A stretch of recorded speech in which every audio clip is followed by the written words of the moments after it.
The soft hum of distant machinery reverberated through the gritty industrial quarter of Riverton, a neighborhood grappling with the weight of its faded glory. Thick clouds hovered overhead, and the air was heavy with the mingling scents of diesel fumes, street food, and the faint metallic tang of nearby factories. Vendors lined the crowded streets, their makeshift stalls offering everything from counterfeit electronics to hand-me-down clothes. Among the bustling chaos, no one noticed the sharp eyes of a lone woman scanning the scene with calculated precision. Sophia Grant blended seamlessly into the environment, her gray hoodie zipped up over a plain white t-shirt, paired with faded jeans and sneakers that had seen better days. A leather crossbody bag rested against her hip, its unassuming appearance betraying none of its contents. Sophia wasn't here for shopping or leisure. She was on a mission, though not one sanctioned by her employer. For over a decade, she had served as one of the CIA's most skilled agents.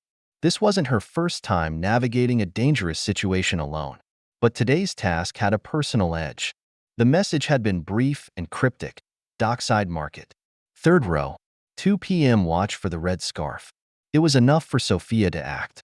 The arms trade in Riverton had grown from whispers to a full-blown operation threatening national security.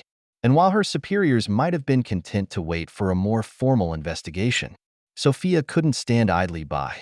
The opportunity to disrupt the operation was too urgent to ignore. Standing near a vendor's table piled with woolen blankets, Sophia feigned interest in a frayed throw.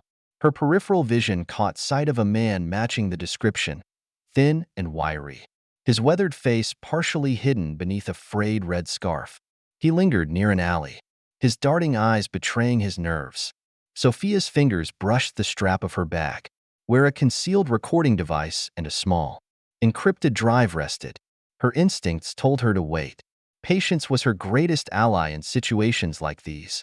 As she moved subtly to a better vantage point, using the reflection in a shop window to keep an eye on her target, a disturbance caught her attention. 2 uniformed police officers entered the market from the far side, their presence impossible to ignore. One was tall and broad-shouldered, with a buzz cut and a scowl that seemed etched into his face. His partner was younger and leaner, his expression teetering between nervous and eager. They didn't look like officers on a routine patrol. These men weren't here to protect. They were looking for something, or someone.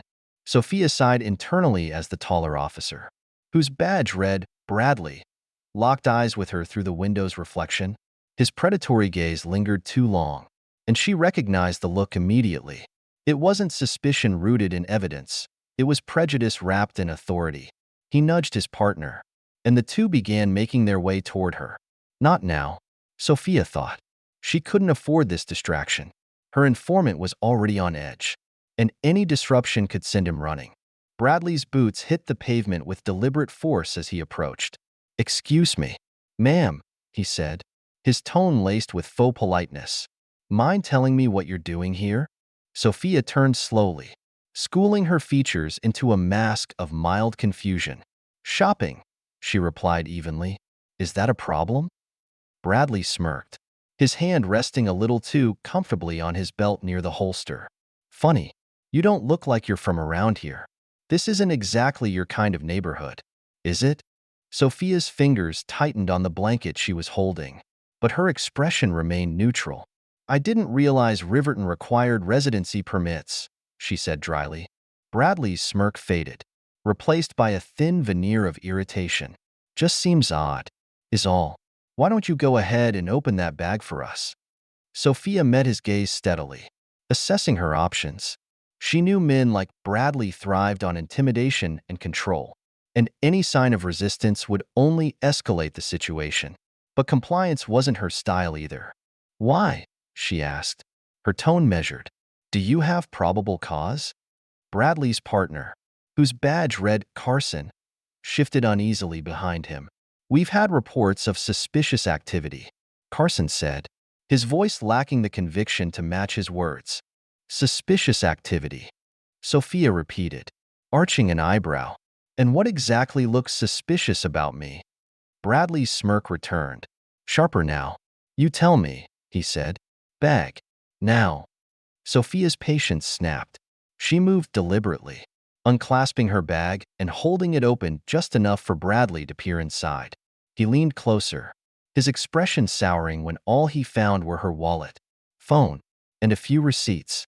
Without warning, he reached for the strap, yanking the bag from her shoulder and dumping its contents onto the vendor's table. "This what you call cooperating?" he sneered, waving the empty bag like a trophy. Sophia's jaw tightened, but she forced herself to remain calm.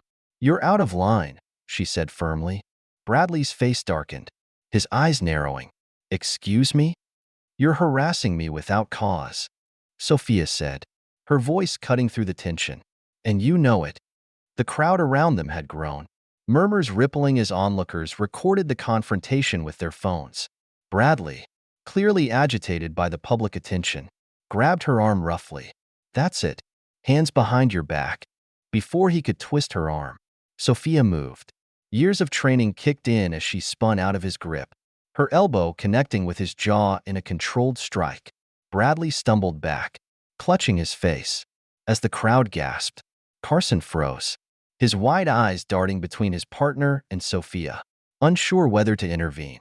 "Are we done here?" Sophia asked coldly, her stance relaxed but undeniably prepared for whatever came next. Bradley recovered quickly, his expression twisting with rage. "You think you can assault a cop and walk away?" he snarled, reaching for his radio. "Backup needed. Market Square. East Side. Suspect resisting arrest." Sophia's heart sank. Those words would trigger a response she couldn't control. Within minutes, the wail of sirens filled the air, and patrol cars screeched to a halt at the market's edge. Uniformed officers spilled out, their hands hovering near their weapons as they surrounded the scene. Bradley smirked triumphantly as two officers moved toward Sophia. "Their cuffs ready." "You're done," he spat. Sophia didn't resist as they secured her wrists and led her toward a waiting car. She caught Carson's conflicted gaze as he hesitated on the edge of the crowd, his expression a mix of guilt and fear. "You know this isn't right," she said quietly as she passed him. Inside the patrol car, Sophia's mind raced. She hadn't revealed her identity yet, hoping to avoid further escalation.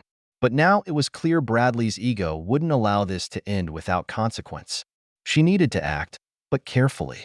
At the station, Sophia was placed in a holding cell.